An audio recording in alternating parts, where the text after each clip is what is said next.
Takulandirani ku AMTV Malawi kuchimake kwa nkhani zenizeni.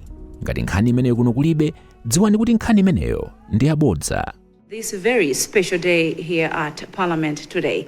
It is the 4th of December 2024, and this is a very important day, as I've said, in Parliament, as the Minister of Finance, Honourable Simplex Labanda, is expected to present the 2024-2025 Midyear Budget Review Statement. This critical update on the nation's economic performance and the financial outlook for the remainder of the year not only assesses the current state of the economy, but also outlines any adjustments to government spending, revenue projections, as well as strategic priorities. The national budget being presented today stands at 5.9 trillion kwacha, and it was passed on 26th March 2024. Well, the drum there is an indicator that the Speaker's procession will be making way into the chamber, so we should cross over to see what will be happening. But just a little bit something of what is going to be happening today. Actually, the presentation of the Midyear Budget Statement is a requirement by the Public Finance Management Act, PFMA. And the presentation of the budget is a roadmap in a way that helps the country to know where we are going, where we are coming from, and what should be adjusted and what should be brought into play to make sure that the economic landscape is in order. Let's cross over to the chamber and follow the proceedings.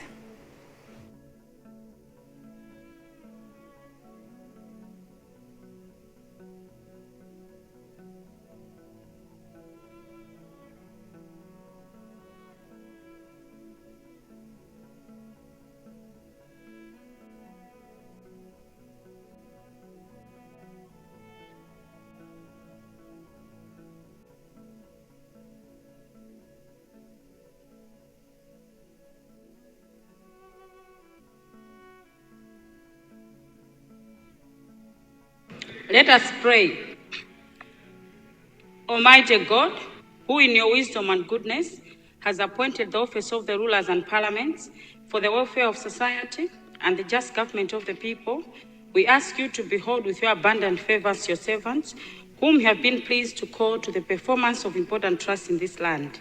Let your blessings descend upon us here assembled, and grant that we may treat and consider all matters that shall come under our deliberation in so just and faithful a manner as to promote your honor and glory, and to advance the peace, prosperity, and welfare of this country and of those whose interests you have committed to our charge. Amen.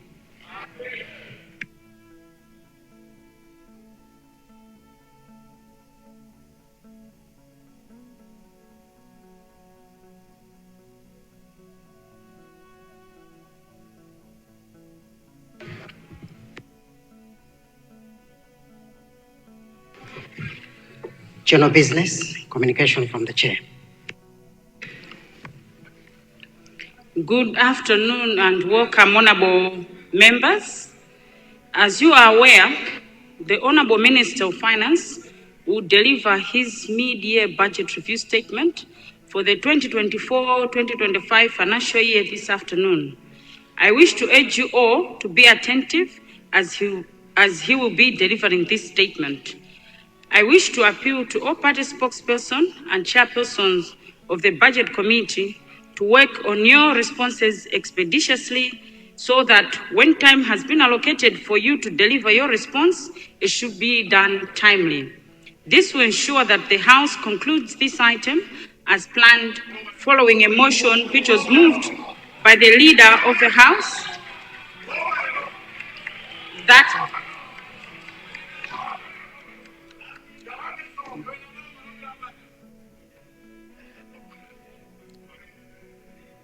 This will ensure that the House concludes this item as planned following a motion which was moved by the Leader of the House that debate on the Minister's motion of the Midyear Budget Review will be less than 14 calendar days as stipulated by our standing orders. Thank you very much for your attention, and that marks the end of my communication.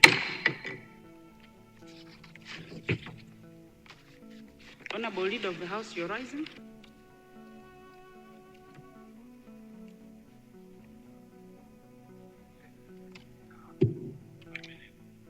Good afternoon, Right Honorable Speaker, the first female Speaker of Parliament in Malawi, the first female President, Vice President of Malawi Congress Party. Good afternoon, Leader of Opposition. Good afternoon, Honorable Members. I'm rising.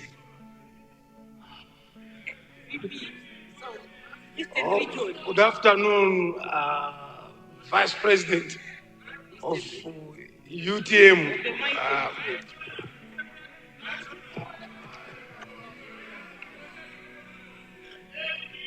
Right Honorable, I rose to congratulate you and the Honorable Members for keeping time and for making sure that they're in the House today, more especially welcoming Mangochi West, Southwest. He doesn't know that I normally miss him when he's not in the House. Thank you so much. I wanted the Minister of Finance to cool down before we proceed with business. It was just to allow him to cool down. Thank you. Much Leader of the House. Clerk at the table. Government business, presentation of the mid-year budget review statement. The Honorable Minister of Finance and Economic Affairs to present his 2024-2025 mid-year budget review statement. Thank you, Honorable Minister of Finance and Economic Affairs.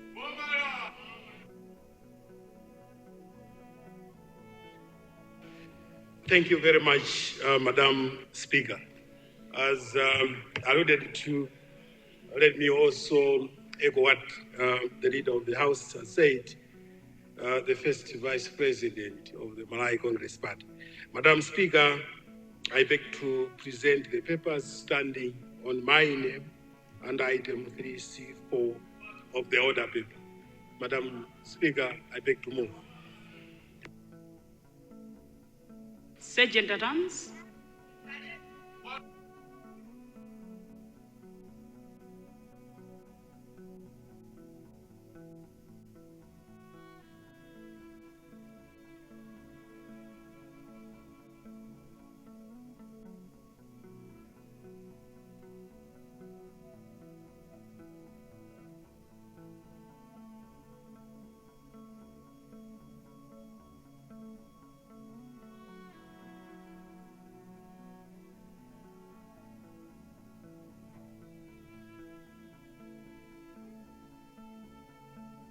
Minister, do you wish to speak to your statement? You have the floor, Honorable Minister.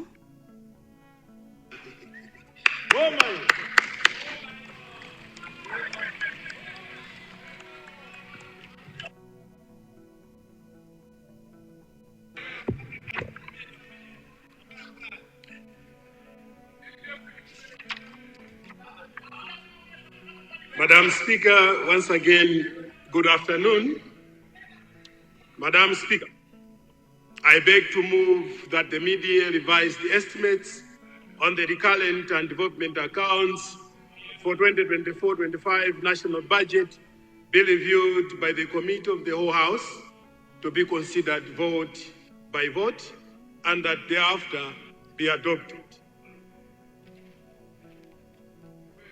Mid-year review.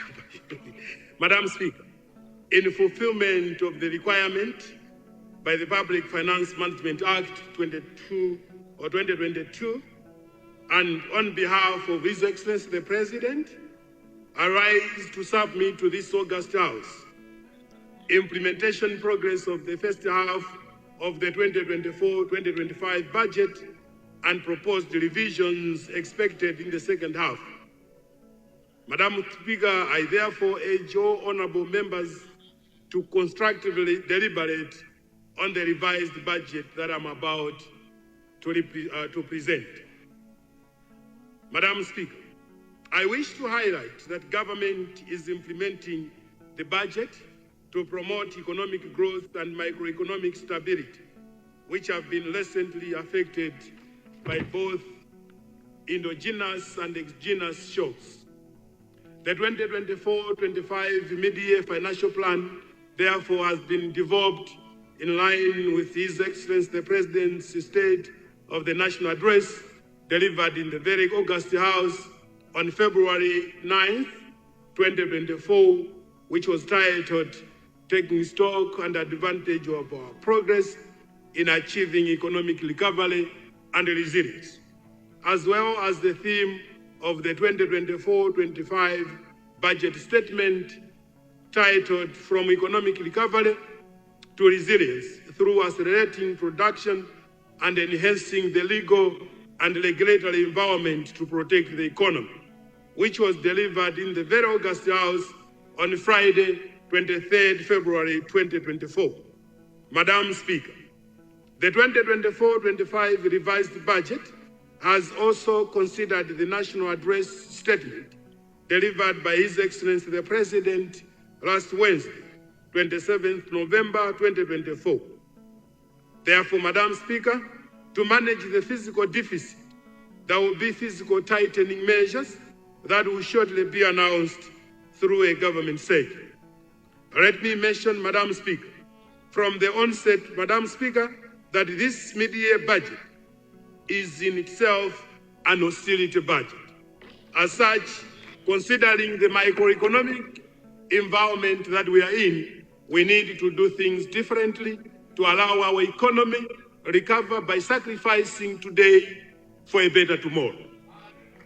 Madam Speaker, in my statement today, I will start by presenting the macroeconomic developments that have ensued halfway through the implementation of 2024-2025 budget. I will then report on the performance of revenue and expenditure and on how the budget deficit has been financed. Further, Madam Speaker, I will lay out proposed revisions to the 2024-25 national budget. Towards the end, I will outline the reforms that the current administration is implementing. Then finally, Madam Speaker, I will present before the House revenue enhancement measures that government will implement. Microeconomic developments, World Economic Outlook. Madam Speaker, according to the International Monetary Fund's October 2024 World Economic Outlook report, global growth is projected to hold steady at 3.2% in 2024 and 2025, even though a few countries, especially the low income, have seen sizable downside growth revisions, mainly as a result of increased extreme weather events and conflicts. Madam Speaker, inflationary pressure remains persistent in some countries. Although bumps on the path to price stability are still possible, global headline inflation is projected to decrease further from an average of 6.7% in 2023 to 5.8% in 2024 and 4.3% in 2025. While the global decline in inflation is a major milestone, the economic outlook is increasingly overshadowed by risking downside risks. Madam Speaker, key concerns include the potential escalation of regional conflicts, the prolonged tightening of monetary policy, and a possible resurgence of financial market volatility with adverse effects on sovereign debt markets, as highlighted in the IMF October 2024 Global Financial Stability Report. Madam Speaker, moving closer home, the sub-Saharan regional growth is projected at 3.6% in 2024 and is generally subdued and uneven, although it is expected to recover to 4.2% in 2025, and resource-intensive countries continue to grow at about half the rate of the rest of the region, with oil exporters struggling the most. Factors dampening growth include conflict, insecurity, drought, and electricity shortages. In addition, Madam Speaker, both domestic and external financing conditions continue to be tight, with many countries unable to access or afford financing. Madam Speaker, furthermore, the sub-Saharan region continues to experience underlying socio-economic pressures, compounded by rapid increases in the cost of living and the short-term effects of macroeconomic adjustments. These are causing significant hardships in many countries. The resulting social frustration and political pressures make it increasingly challenging to implement reforms. Economic developments in Malawi. Madam Speaker, the global economic performance highlighted above also reflects Malawi's economic performance. The domestic economy has been hardly hit by weather-related shocks, which have negatively affected productivity of the agricultural sector, the major contributor to the country's GDP.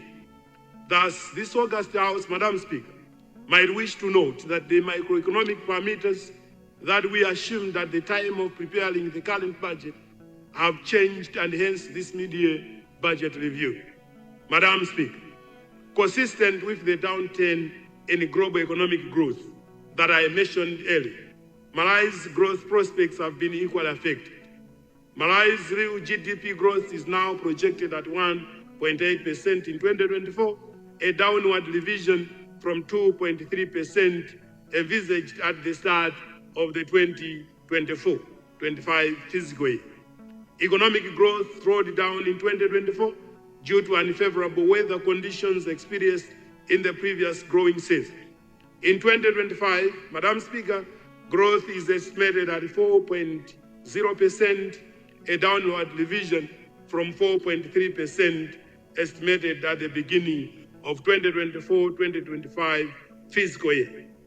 In terms of inflation, as we are all aware, inflationary pressure persisted in 2024, mainly influenced by rising food prices following lower than expected agricultural output during the 2023-2024 agricultural production season. The scarcity of foreign currency on the local market has also contributed to unstable general prices. Madam Speaker, for instance, headline inflation averaged 33.8% between January and October 2024 compared to 28.8% during the corresponding period in 2023, and the end period average is 35.4 compared to 34.5 in 2023. Food inflation generally maintained an upward trajectory in the year, averaging 41.6% during the period January to October 2024, compared to an average of 35.8% during the corresponding period in 2023. Meanwhile, non-food inflation remained broadly stable, averaging 22.1%, but slightly higher than an average of 18.2% during the corresponding period in 2023. Madam Speaker, you might recall that in November 2023, the country secured support from the International Monetary Fund through the 4-year extended credit facility amounting to $175 million. I wish to acknowledge, therefore, that the ECF program has unlocked foreign support from various development partners, which has consequently assisted in boosting economic activities. Notably, Madam Speaker, some of development partners include the World Bank, the European Union, the German government, the African Development Bank, and the World Bank's first growth and resilience development policy operational amounting to 80 million was disbursed to government following the achievement of crucial PFM policy reforms. Additionally, Madam Speaker, the government, with support from the World Bank, has developed a new $80 million fiscal governance program for results, which has built on the objectives of the current launched PFM strategy. So far, Madam Speaker, 18.75 million has been received. The European Union is providing euro 55 million as a budget support, of which euro 20 million will be disbursed this financial year. The German government is providing euro 17.3 million, while the African Development Bank is providing 23 million direct budgetary support, Madam Speaker. Madam Speaker, I would like to repeat by saying that after 12 years, for the first time, Malawi government has experienced resumption of direct budget support. And the figures that I'm mentioning up here, Madam Speaker, demonstrate to the same. Madam Speaker, in the same vein, Madam Speaker, allow me to acknowledge the support different partners have provided in response to President's call for assistance when he declared the state of national disaster on 23rd March 2024 in 23 out of 28 districts. Several partners came forth with different kinds of support to assist the government to alleviate the suffering of Malawians. Madam Speaker, just to mention but a few, the government would like to express its gratitude to the following development partners for their financial support. The World Bank for 57.6 million from the Katrose deferred drawdown option, the CAT-DPO, and an additional 35 million from contingency emergency response components for the regional climate resilience project and food systems resilience program. The African Development Bank for the general budget support of about 23 million to the agriculture sector. Let me also acknowledge the Chinese government for food assistance worth $65,000 US, the Japanese government for the $1.9 million US for procurement of food through the World Bank or World Food Program. The Indian government, Madam Speaker, for providing 1,000 metric tons of rice provided to the government of Malawi. The government of Ukraine for 19,200 metric tons of maize provided through World Food Program. And the First Discount House Bank for 100 metric tons of maize worth 95 million provided to the National Food Reserve Agency. Government, Madam Speaker, is grateful to these and many other partners who are supporting the country in its efforts to respond to the disaster which has left many Malawians food insecure. Madam Speaker, in the spirit of spearheading recovery, development, and protection, the RDP of our economy, government has stepped up its efforts in addressing the challenges of forex, fuel, food, and fertilizer, the 4Fs. Beyond the external support, government is championing and implementing various initiatives as follows. The mega farms. Government has this year mobilized over 931 medium and large-scale farmers, commanding a combined nearly 40,000 hectares to produce maize, rice, soya, and groundnuts, tobacco, and cotton. For instance, under the Green Belt Authority, a total of 300 hectares have been rehabilitated at Inkobola and Luea irrigation schemes. Labor export. Following the signing of the Memorandum of Understanding on 18th April 2024, the State of Israel issued the first job order in June 2024, requesting the government of Malawi to recruit 500 out of the 3,000 agricultural workers stipulated in the MOU.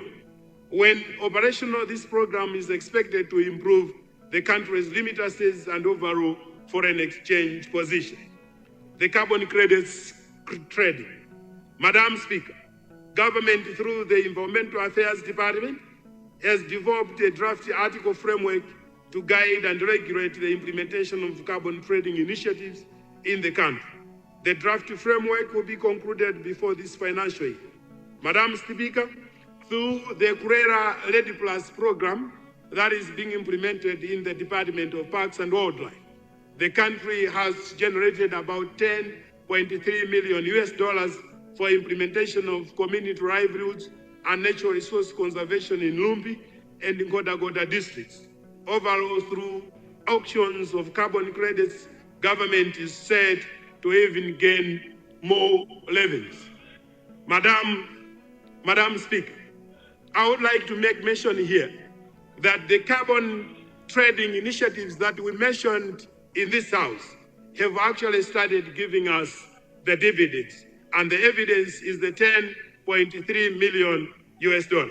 Madam Speaker, Government is still intensifying its efforts to unlock additional revenues through mining discounted projects and cannabis biomass projects for efforts, export diversification, among others. With regard to the ATM strategy, Madam Speaker, government continues to prioritize catalytic investment in the three identified sectors of agriculture, tourism, and mining.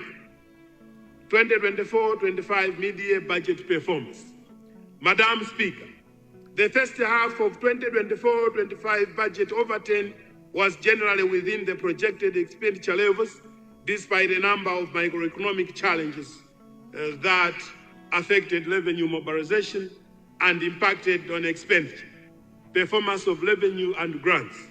Madam Speaker, at mid-year, total revenue and grants for the 2024-25 fiscal year amounted to 1.72 trillion against a mid-year projection of 2.22 trillion. Specifically, domestic revenue was projected at 1.63 trillion, of which 1.56 trillion was tax revenue and 79.3 billion was of other revenue. However, Madam Speaker, the overturn for domestic revenue during the first half of the financial year is 1.50 trillion, representing underperformance of 8.2%. The mid-year outturn for tax revenue is 1.44 trillion against a target of 1.56 trillion, representing a variation of 7.7%. The outturn for non-tax revenue is 65 billion against a target of 79.3 billion, representing a variation of 18%. Madam Speaker, you may wish to note that the underperformance in revenue is largely due to the lower than projected economic growth and delayed implementation of some tax policy measures. However, Madam Speaker, going forward to the end of the financial year, domestic revenue is projected to be generally consistent with the approved provision. Madam Speaker, the mid-year outturn for grants is 2223, that is 223.4 billion against a projection of 584.2 billion, representing a variation of 61.8%.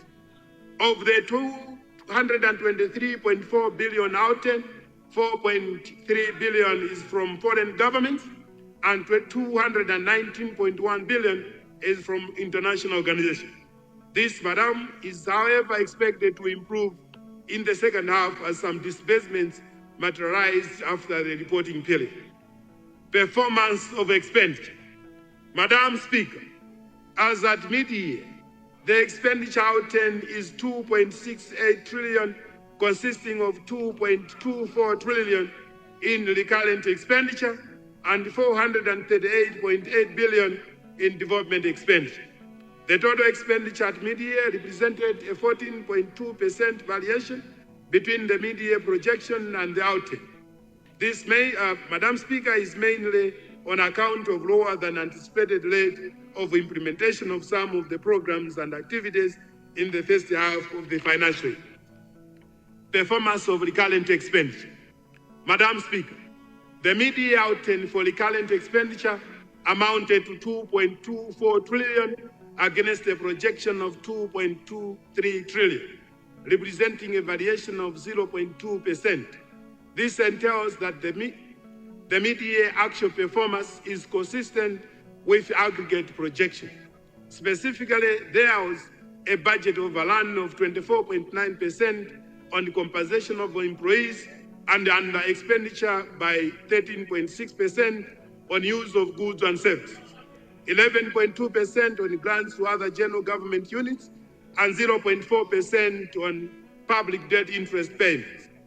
Performance of development expenditure. Madam Speaker, during the first half of 2024-25 fiscal year, development expenditure amounted to 438.8 billion, of which 143.6 billion is domestically financed and 295.2 billion is foreign financed. This represents under expenditures of 25.1% and 57.4% on domestically and foreign financed components, respectively. Madam Speaker, the underperformance is as a result of slow implementation emanating from delayed conclusion of contract price adjustments, scarcity of forex and other contractual bottlenecks, overall balance and financing. Madam Speaker, the overall balance in the first half of the 2024-25 financial year is at 950.9 billion against the projected 897.2 billion, representing a variance of 6%. This is on account of lower than envisaged revenue collection in the first half, coupled with higher than planned expenditures, largely on compensation of employees. The deficit has been financed by net domestic borrowing of 908.2 billion and foreign borrowing of 42.8 billion. Projections for the second half of the financial year. Madam Speaker, the projected 2024-25 budget for the second half has therefore taken into account the project performance during the first half of the financial year, the available physical space, and the need to contain expenditure. Madam Speaker, in the second half of 2024-25 financial year, total revenue and grants are projected at 2.90 trillion, of which 1.88 trillion is domestic revenue and 1.02 trillion are grants. Total expenditure is projected at 3.36 trillion, of which 2.22 trillion is recurrent expenditure and 1.15 trillion is development expenditure. Madam Speaker, the recurrent expenditure of 2.22 trillion comprises 647.3 billion for wages and salaries, 811.3 billion for interest payments, 387.2 billion for use of goods and services, 208.9 billion for grants to general government units, and 144.5 billion for social benefits. Madam Speaker, development expenditure of 1.15 trillion comprises 1.02 trillion for foreign financed projects and 130.5 billion for domestically financed projects. Madam Speaker, as a result of the developments in the revenue and expenditures highlighted above, the overall balance for second half of the financial year is a projected deficit of 463.22 billion. Projections to the end of fiscal year. Madam Speaker, it is government's policy to promote economic stability and improve fiscal management. This is the basis on which the 2024-25 approved budget has been revised. Madam Speaker, total revenue and grants have been revised upwards from 4.55 trillion to 4.63 trillion, and the total expenditure from 5.99 trillion to 6.04 trillion. Madam Speaker, the upward revision on expenditure is on account of the World Bank disbursements pertaining to maize purchases and winter cropping as a humanitarian response to food insecurity and the program for enhanced public finance management systems. Domestic revenue projections. Madam Speaker, domestic revenue is expected to increase marginally by 0.1% from 3.38 trillion to 3.39 trillion. Of the total domestic revenue, taxes and other revenues are projected at 3.26 trillion and 128.6 billion respectively. Projections of grants. Madam Speaker, grants are projected to increase by 72 billion from 1.17 trillion to 1.24 trillion by the end of the 2024-25 financial year, representing a 6.2% increase. This is on account of an increase in current grants from international organizations. I hope this needs to be made clear. For the first time, there is confidence and trust from international organizations. That's why we are now experiencing this kind of an increase. Madam Speaker, the 2024-25 financial year's total expenditure has been revised upwards by 41.5 billion from 5.99 trillion to 6.04 trillion, representing a 0.7% increase. As earlier on indicated, the upward revision is on account of the World Bank disbursements pertaining to maize purchases and winter cropping as humanitarian response to food insecurity and the program for enhancing public finance management system. Madam Speaker, the 2024-25 development expenditure has been revised to 1.58 trillion from the approved provision of 1.77 trillion. Both domestically and foreign financed components have reduced by 110.5 billion and 76.8 billion respectively. Madam Speaker, I wish to emphasize that the reduced development budget does not entail scaling down of implementation of projects, but reflects contractual bottlenecks, and this August House is therefore being assured that implementation of projects will continue and that all completed works will be prioritized for payment. Madam Speaker, you may wish to note that implementation of a number of projects is on course. It is expected that some projects would be completed in next financial year's budget. The following are some of the projects that are targeted for completion in the next financial year. Construction of Unzuzu Civic Office, construction of Unzuzu University Library, construction of University of Malawi Administration Block, construction of Cholo District Office, construction of Maza Stadium, construction of new Blantyre Police Station, construction of Casa Center, construction of Domas Community Hospital, construction of Purpose-Built Science Laboratory Complex at Malawi University of Science and Technology, construction of Likoma Jet, and selected roads such as Dwangwa, Kapatenga, Benga, and Kenyatta, and Nzimba Streets in Lilongwe. Highlights on key expenditure categories, wages and salaries. Madam Speaker, the 2024-25 approved provision for wages and salaries has been revised upwards by 201.2 billion from 1.08 trillion to 1.02 trillion, representing an 18.7% increase. This is on account of full impact of the salary adjustments that took place in November 2023, in a bid to cushion public officers from the effects of the realignment of the Kwacha and recruitment of health workers and other officers in various MDS, which took effect after the 2024-25 budget was approved. Madam Speaker, the recruitment of health workers was in fulfillment of government's commitment to introduce them on payroll upon expiry of their engagement with development partners like the Global Fund. Interest payments. Madam Speaker, the total provision of interest payments on debt has been maintained at 1.46 trillion as approved, signaling government's commitment to containing borrowing, goods and services. Madam Speaker, the 2024-25 approved provision for goods and services of 845.5 billion has been revised upwards to 931.4 billion, representing a 10.2% increase.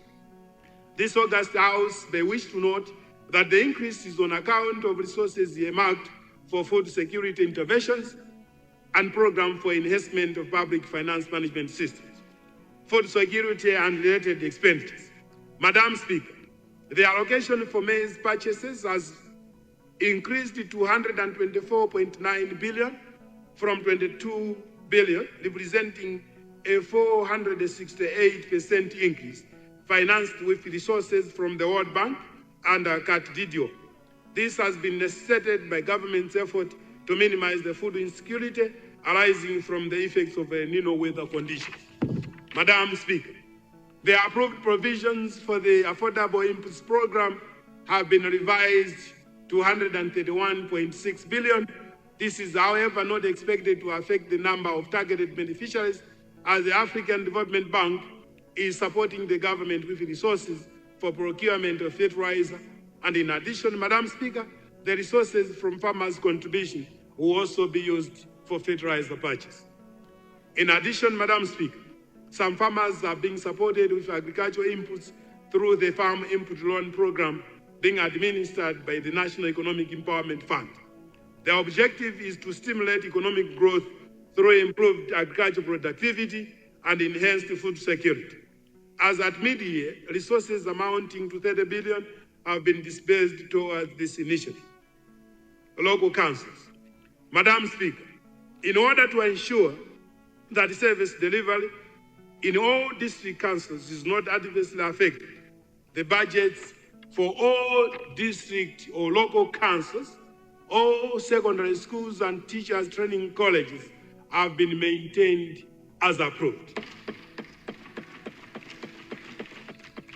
Unforeseen expenditure. Madam Speaker, you may wish to note that the unforeseen expenditure budget line has been revised to 4.4 billion.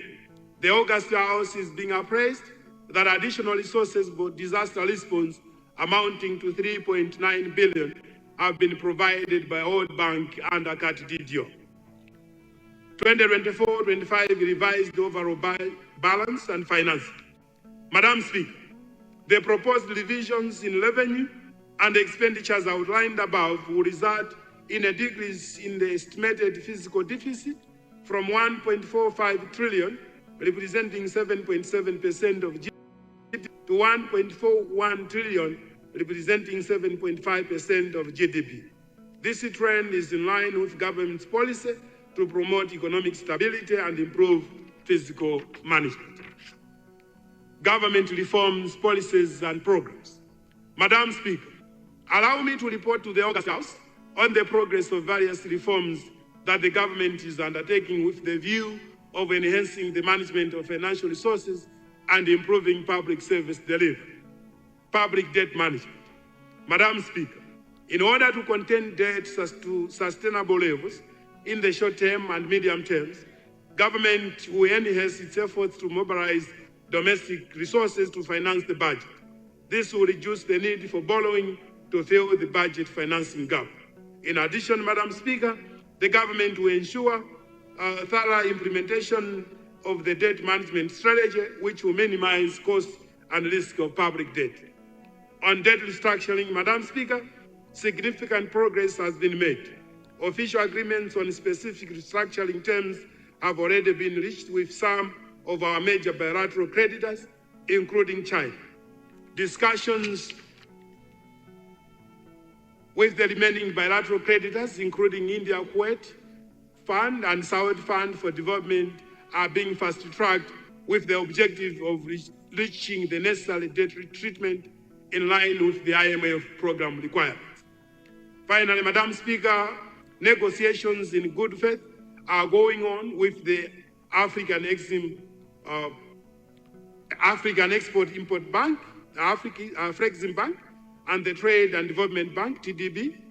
Both institutions expressed their willingness to support our endeavors to restore debt sustainability, and our teams are converging towards a mutually agreeable solution.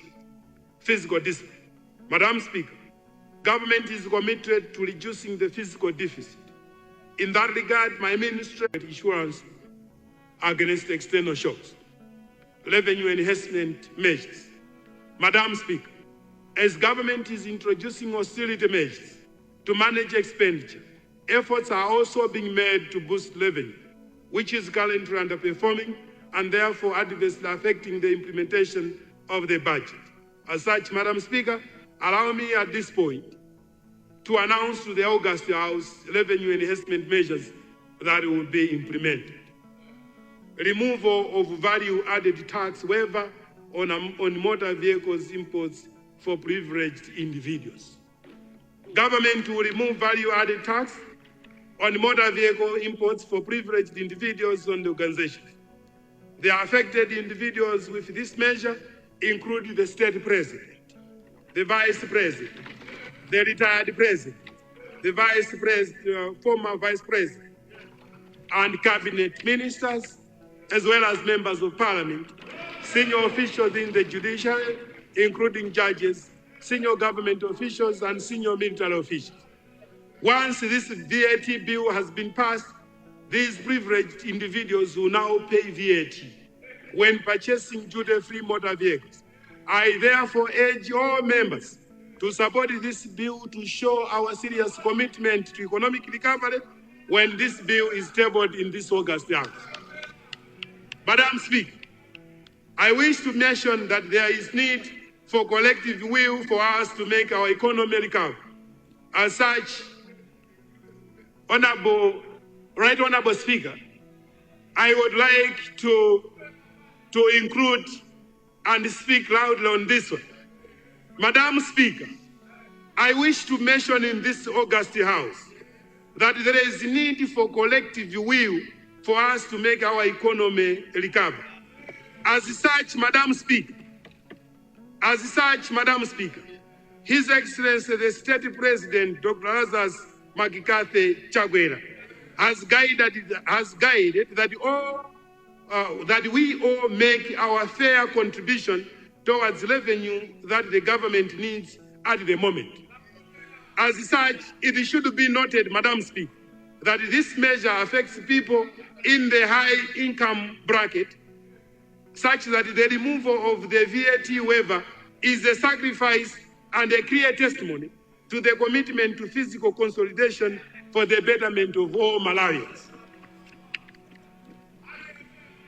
Madam Speaker, the other revenue measures include the following.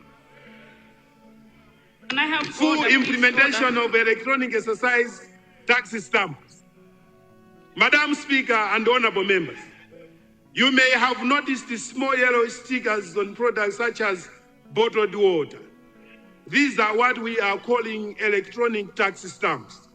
They are designed to help the Malawi Revenue Authority verify whether excise tax has been paid on exercise of goods such as alcoholic beverages, cigarettes, soft drinks, and bottled water. Madam Speaker, we firmly believe this initiative would decisively tackle smuggling and tax evasion. However, some operators have resisted its implementation, largely to continue with illegal activities. Let me emphasize, Madam Speaker, that this system is here to stay, and I therefore want to encourage all traders dealing in exercisable goods to immediately register with the MRA and start using tax stamps. Those who fail to comply risk having their goods confiscated from the market. Open a voluntary tax compliance window for motorcycle operators. Madam Speaker, the country has thousands of Madam Speaker, the country has thousands of unregistered motorcycles, many of which were smuggled into Malawi. This has created several problems. Firstly, the operators cannot obtain insurance, leaving themselves and passengers at great risk in accidents. Secondly, knowing their operations are illegal, these operators often act reckless, endangering public safety.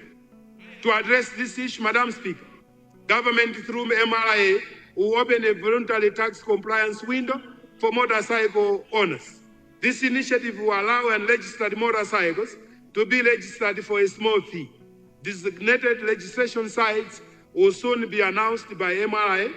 At these sites, Madam Speaker, officials from MRA, the Road Traffic Directorate, and the police will collaborate to ensure seamless process, enabling operators to live with their motorcycles fully registered. In the same vein, Madam Speaker, I want to thank the various motorcycle associations who have been instrumental to have this initiative implemented. While they will ensure their members are better equipped for our roads, the government will also raise some revenue. We believe this is a win-win scenario that should all strive for. Expanding electronic payments across revenue collecting entities. Madam Speaker, government is committed to re-engineer its business processes with a view to modernize revenue collection through electronic payment system. In this drive, Madam Speaker, I am pleased to report to the August House that the Ministry of Lands and Department of Registrar General have already implemented the full digitalization of their revenue collection and management systems. which have led to a significant increase in revenue collected in the first half of the fiscal year. It is therefore evident that digitalization drive is reducing leakages, increasing accountability and enhancing convenience to the public. Madam Speaker, these measures reflect government's commitment to enhancing revenue collection, promoting compliance and addressing fiscal pressures. I therefore call upon all honorable members of the House to support these initiatives for the benefit of our nation. Madam Speaker, in addition to the revenue enhancement measures I have just outlined above, I wish to emphasize that the expenditure control measures that will be announced are equally critical if the fiscal deficit is to be managed. Submission. Madam Speaker, the August House is therefore invited to note the mid-year performance of the 2025 budget, as well as to consider and deliberate on the proposed revised estimates for the 2024-25 financial year, as presented in Annexes 1, 2, and 3 of the 2024-25 mid-year budget review document. The House is also requested to approve the changes presented in some of the votes. Madam Speaker, before I move the motion, I would like to call upon members of this August House that immediately we finish the business of today and we go out there and experience and witness the beautiful roads out there. This is an indication, Madam Speaker, that it is possible to first lift this country. It is possible to develop this country if we all unite to achieve the Malawi we all desire. In the spirit of one Malawi, Madam, one people and one nation, I beg to move. Madam Speaker, I beg to move. Very much, Honorable Minister of Finance.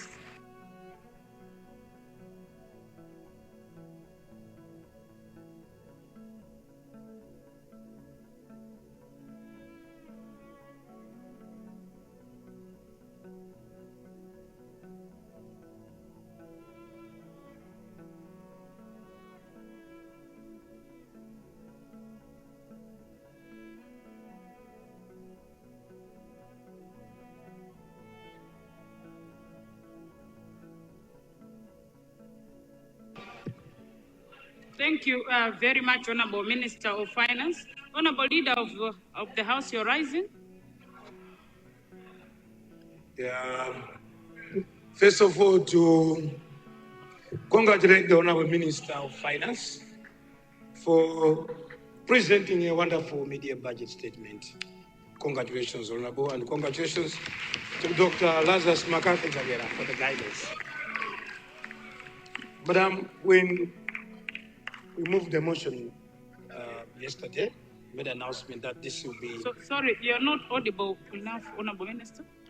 We did indicate that this will be the only business for today. I therefore wanted to move a motion for an early adjournment.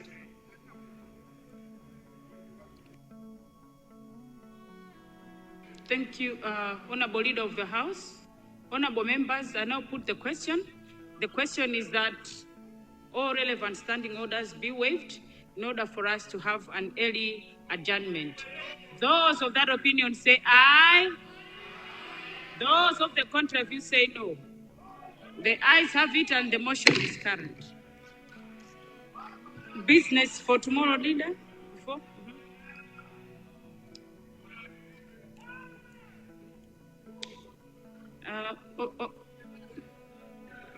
Right, Honorable Speaker and Honorable members, tomorrow is Thursday.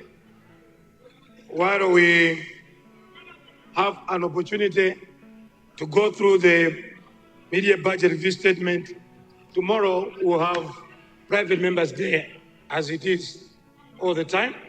But when business is given back to government, we'll continue with ministerial statements. Thank you, Honorable, and good evening. Thank you very much, Honorable Leader of the House. Honorable Member for Mulanje Bale, you're rising. Thank you very much, Right Honorable Speaker. I wanted to highlight two issues. Much as we have received the document on the gadget, but we'll also be going home immediately after adjournment. The leader UDF, I need to be protected from the leader UDF. Right Honorable. The other issue was, is there a problem in the government side that members today decided not to attend Parliament? Where the Minister of Finance is raising a very important austerity budget. Can the backbenchers in the government see me in my office so I can speak to them? Thank you very much, Right Honorable Speaker. Thank you very much, Honorable Member for Mulanje Bale. Honorable members, before I adjourn the House, I've got two announcements to make. One is coming from Commissioner Panga. This is to remind all Catholics that there will be Eucharist celebration Mass today at 5 o'clock, venue Golden Peacock Hotel for our Catholic colleagues. Honorable members, before I adjourn the House, I wish to announce on the collection of the statement delivered by the Honorable Minister of Finance on the 2024-2025 Midyear Budget Review. The statement to be collected as follows. All Cabinet Ministers and Deputy Ministers will receive from the Office of the President and Cabinet. All Honorable Members of Parliament will receive soft copies through your emails, and it will also be uploaded on your gadget in this chamber. And members of the Diplomatic Corps will receive from the Minister of Foreign Affairs and International Cooperation.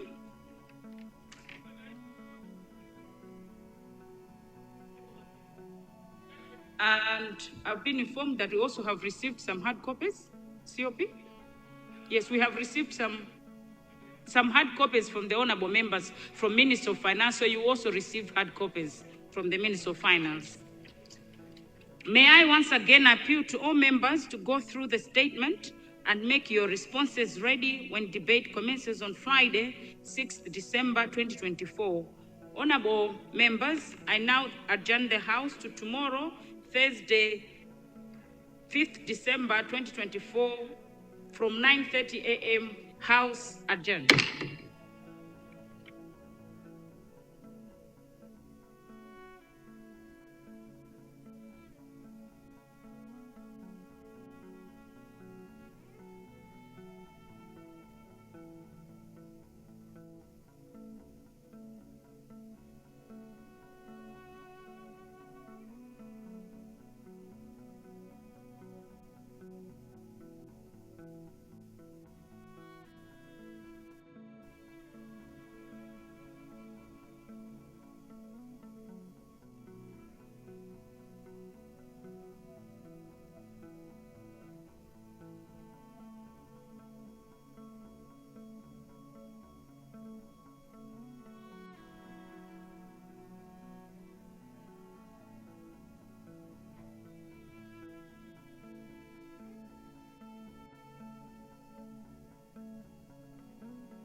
Well, there was presentation of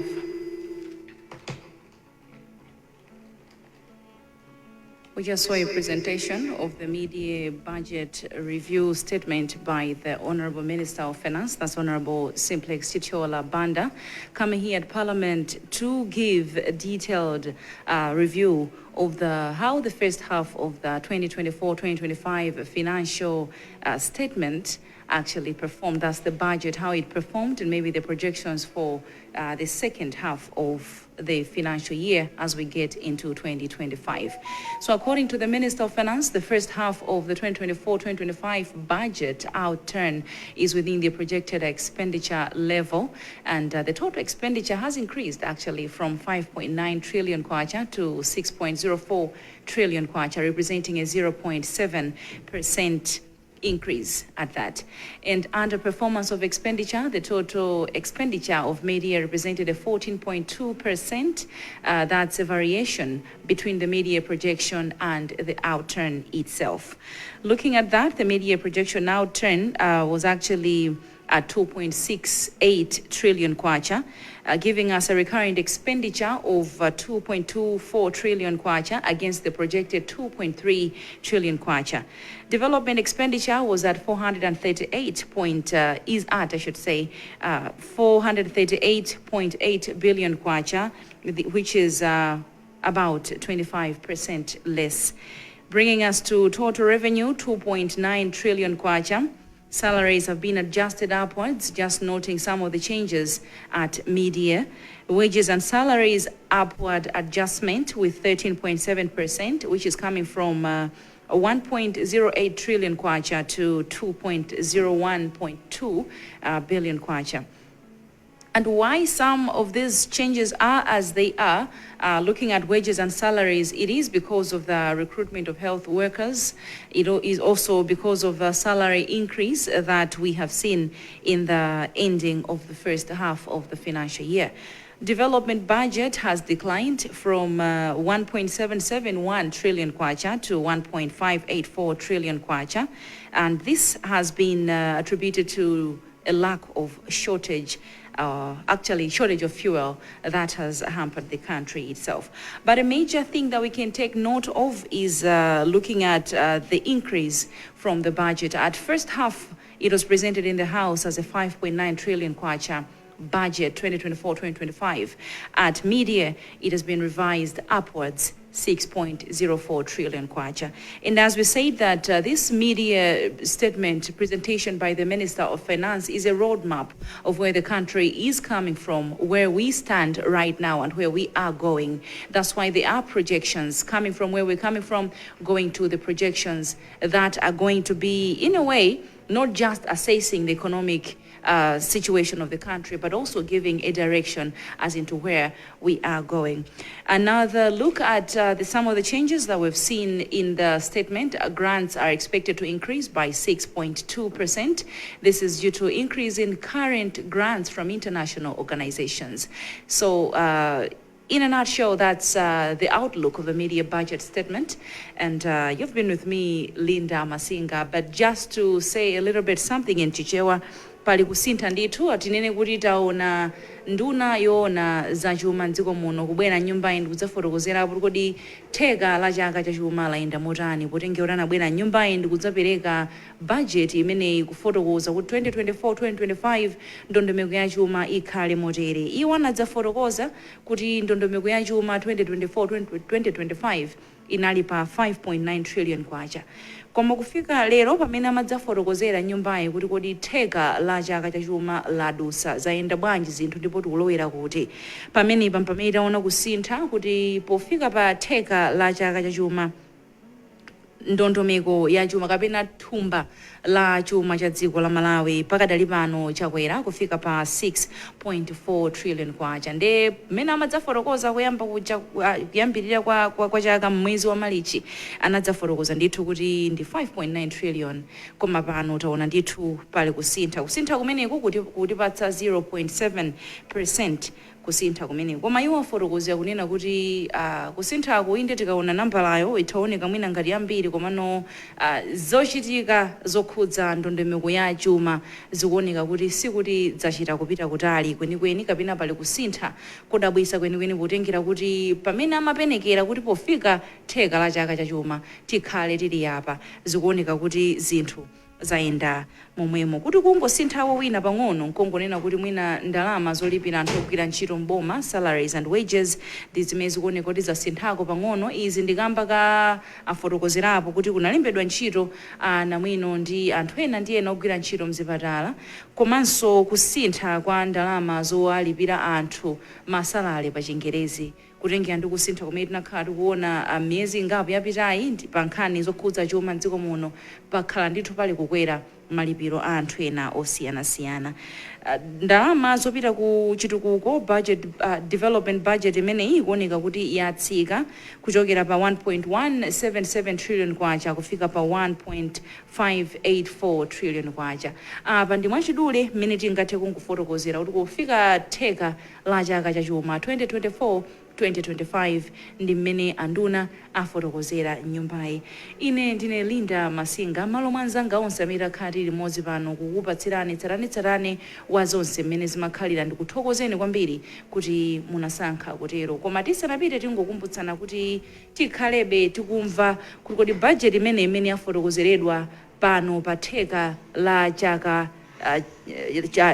ndondomeko ya chaka cha chuma titero, zinthu ziyende motani. Aphungu nyumba yakhala kubwerabe nkumadza kamba pobe pa ndondomeko ya chuma imene nduna yona za chuma yapereka tsiku la lero, komanso kuperekapo ndemanga zosiyanasiyana pozafikira pa nthawi imene tidzakhale tikuona kodi zinthu zikhaledi chonchi kapena pakhale kusintha pena pake. Koma ife tingopempha kuti mupitirize kukhala nafe kuti mutsate zonse mmene zikhalire kuno ku Nyumba ya Malamulo. Mwakoma nonse.